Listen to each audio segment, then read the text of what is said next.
visualisation de UC et UR pendant la charge et la décharge d'un condensateur. Donc on va réaliser le montage suivant. Un générateur de FEM égale à 8 volts, un condensateur de capacité C égale 2200 microfarads, un résisteur de résistance R égale 8 kg, un inverseur de position 1 pour la charge, position 2 pour la décharge et un oscilloscope numérique. Sur la voie CH1, on va visualiser la tension UC aux bornes du condensateur. Donc sur la voie CH1, voilà la voie CH1, donc c'est réglé DC, volts par division, bien, limite off une fois, inversé, non on ne va pas inverser, donc on va visualiser bien UC. Et le calibre, donc sur la voie CH1, on va prendre 2 volts par division.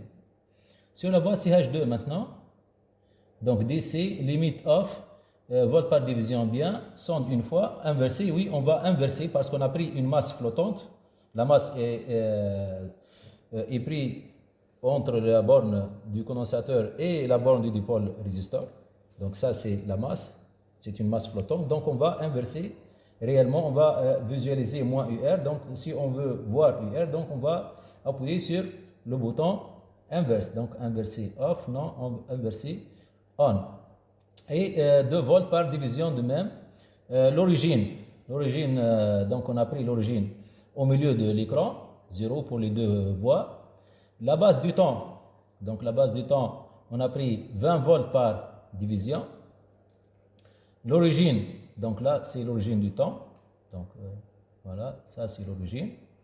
Et le trigger, faites attention, donc en appuyant sur le trigger, donc la source de déclenchement c'est la tension UC, CH1, la tension UC, la pente os, donc on va commencer par la charge, mode auto, donc le déclenchement elle est automatiquement, donc couplage DC.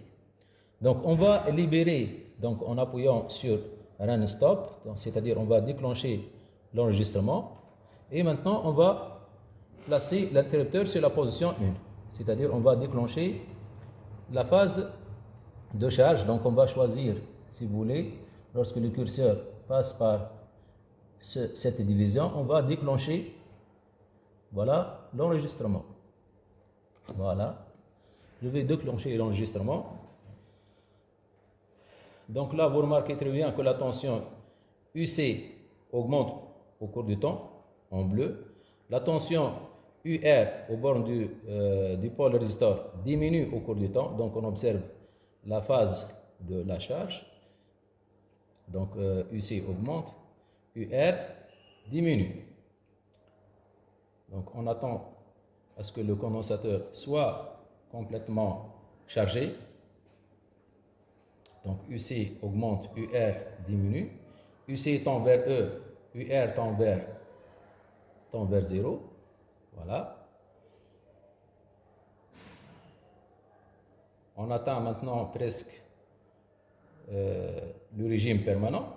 Donc ça c'est le régime transitoire.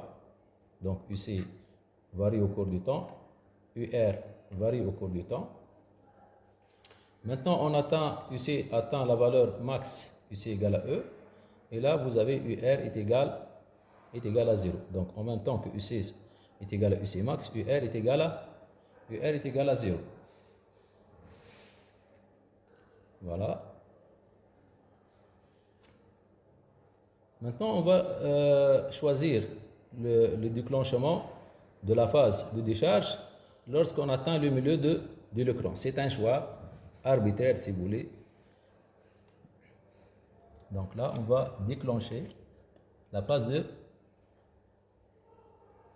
décharge. Donc vous remarquez très bien que maintenant UR est en train d'augmenter donc par valeur négative. Donc UR passe de moins E vers 0 et UC passe de E vers 0.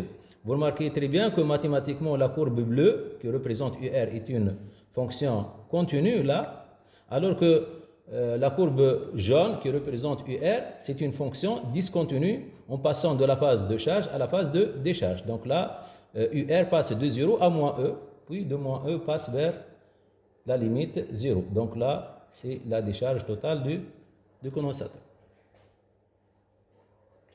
Voilà, la visualisation de UR et UC pendant la charge et la décharge d'un condensateur.